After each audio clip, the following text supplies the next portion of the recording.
Welcome to season 3 of The Strategy Edge, the podcast where we unpack the biggest shifts in business strategy, leadership, and customer experience.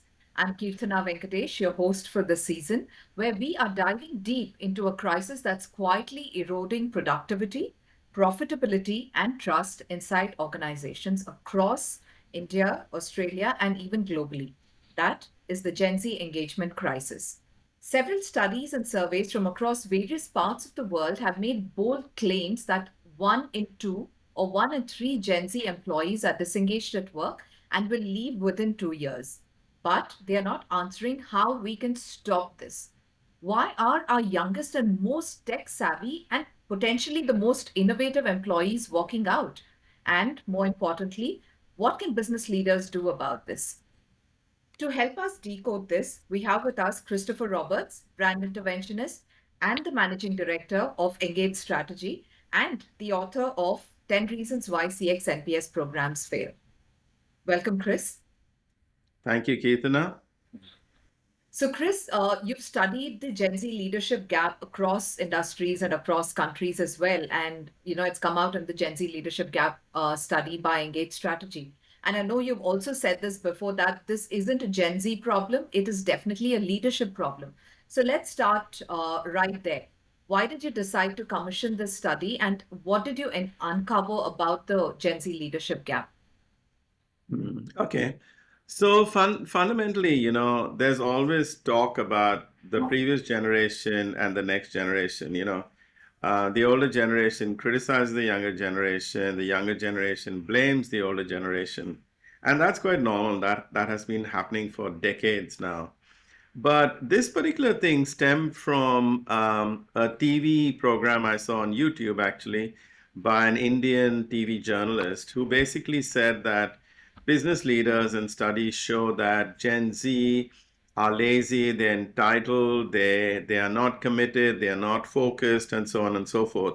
And that got me really upset. And the reason it got me upset, honestly, is I hate generalization. I hate it when you take a group of people and just, paint them with a broad brush and you just act like the whole generation is of a particular ilk. And that kind of really upset me and I wanted to find out more. So I spoke to a few business leaders, and honestly a lot of business leaders I spoke to also said that it was quite challenging to actually lead this particular generation, namely Gen Z. And I thought what I would do is I would actually do some research of our own to really understand what the issue is. Like, what challenges do leadership face? What are the issues Gen Z face? And hopefully bridge the gap. The other part of it that really upset me, I suppose, a little bit is I hate labeling. I hate labeling because it minimizes people. As soon as you put a label on someone, it really minimizes them.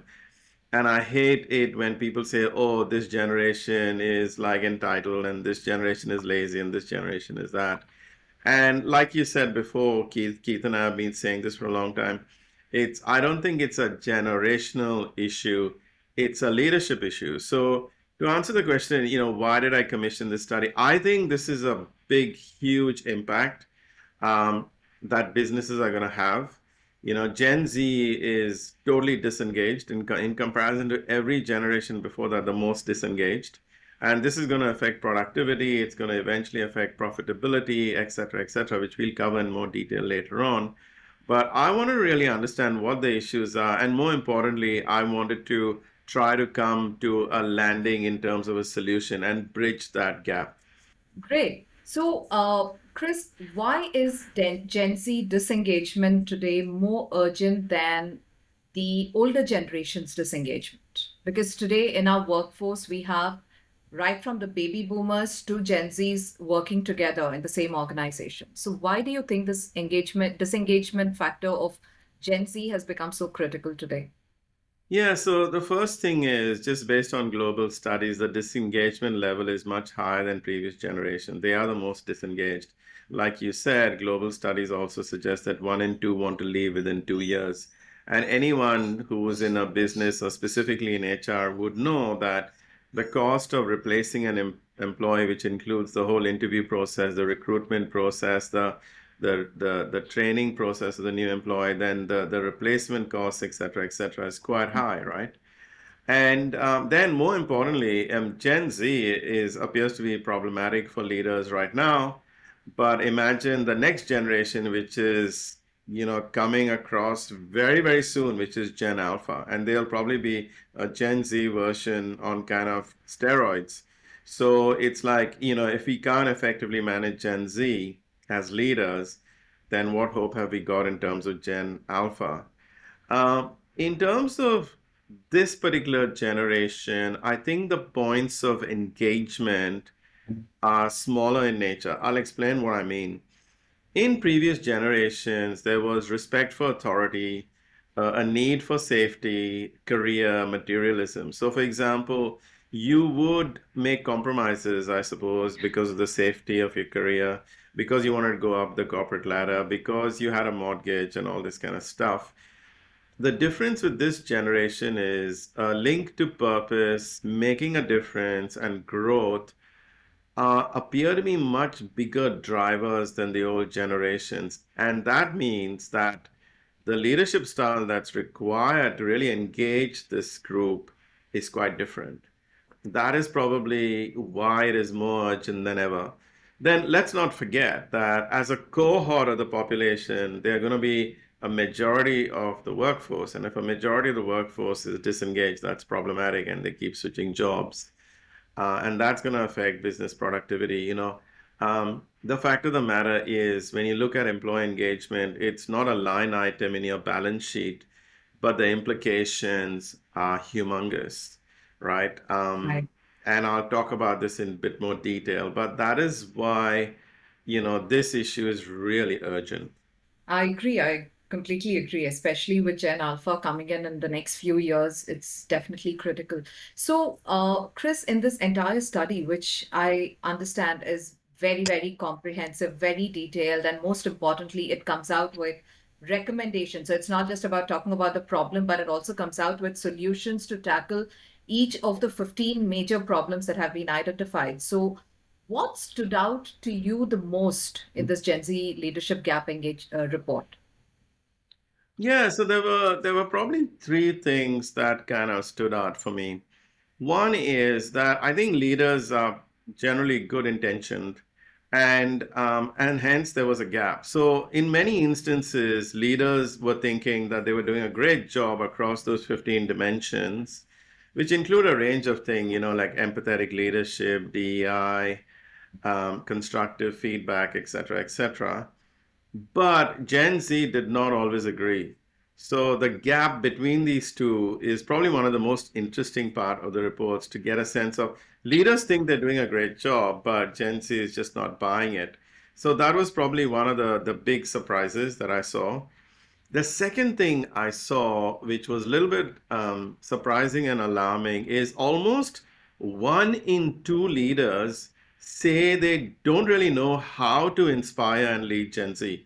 So that means that suggests a huge problem. And again, you refer to the report, the report is quite diagnostic in the sense that it gives you 15 different dimensions. So as a leader, you could go in there and say, okay, I think I do ABC, but I don't do DEF. And the recommendations in it will literally tell you what you need to do. Eventually you need to understand the engagement levels of your own team, but the report is a great starting point in terms of how to engage Gen Z.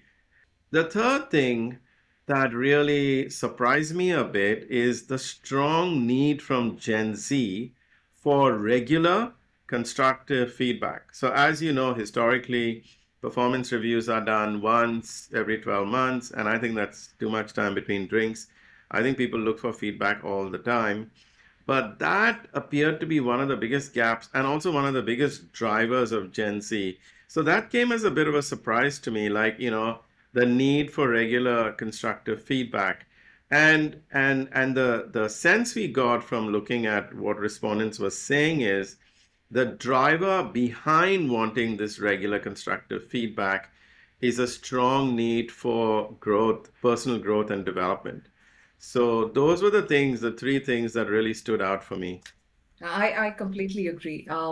Because being a millennial myself, somewhere I feel that we are a generation which kind of managed to do a part of what Gen X and baby boomers have done, and also kind of do a bit of what the Gen Zs do. But our commitment levels are different. But Gen Z is definitely one of those generations that looks more for experience than just monetary and material stuff. So, given this, Chris, what do you think are the business benefits of engaging Gen Z? Like, what are the financial costs that organizations incur if leaders continue to ignore engaging Gen Z? Yeah, look, that's an important point. And, if you're a business leader out there, obviously you have to think about the bottom line. And Right. this has a huge impact on the bottom line. Leaders wax lyrical about productivity improvements and so on and so forth. And one of the easiest way to do it is to engage your staff. But let's talk about Gen Z in particular, right? So this is not based on our study. This is based on global research that we did. What we found is if you take two cohorts of people, engaged staff versus disengaged staff. Now, engaged staff give you one thing that disengaged staff don't give you. They give you discretionary effort. So they go above and beyond, they are more innovative, they find new ways to make the business more efficient, and so on and so forth. And that productivity gain is calculated at approximately 23% of the annual salary for that particular person, right? So that's what they give you. That is quite a huge productivity gain if a staff member is engaged. Now, Absolutely. so when you look at the other part of the equation, disengaged staff. So disengaged staff give you 18% less productivity. So it's minus 18%, right? Now, when you look at rehiring costs, you've got it can be anything from 50 to 100%. Some people say more than 100%. When you consider the fact that you've got to advertise for a position, you've got to run interviews, you've got to select someone, then you've got to get the new employee up to speed to where the old employee was, right? Right. But we've been conservative and we've only factored in like a rehiring cost of 22.5%. And that's being really conservative. And also factoring the fact that these people are relatively entry level positions because they're young. Okay. Now, what you've got is the next equation, which is absenteeism. So, 6% increased absenteeism has been estimated for disengaged staff. So, that gives you an overall percentage in the negative aspect of around 47%. So, that means as a business leader, if you invest in taking a disengaged employee and making them engaged, the net impact, the net economic impact is 70% of an average Gen Z salary. Now, that is absolutely huge. Now, Right. this is something that is not a line item on the balance sheet. And unfortunately, businesses run by line items on the balance sheet, but it has a huge impact on the balance sheet. It's just hidden. So these are the business benefits, and this is why business leaders need to take this extremely, extremely seriously. Let's add to that equation that this generation, like you touched on before, is the most informed generation. They have access to information and have access to tons of knowledge.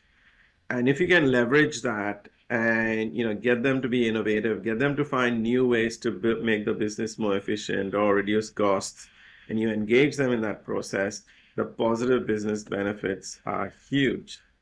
One more factor that people ignore, there is this connection between engaged staff and engaged customers because in our research that we've done across multiple client studies and benchmarking studies, probably the number one driver of loyalty and growth with customers is staff in a brand that go above and beyond.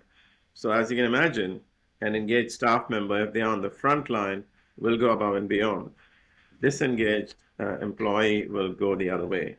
So, that's another cost, again, not on the bottom line, again, hidden, but massive. So hopefully Right. that all makes sense. No, it does. It does. And the financial implications are quite huge.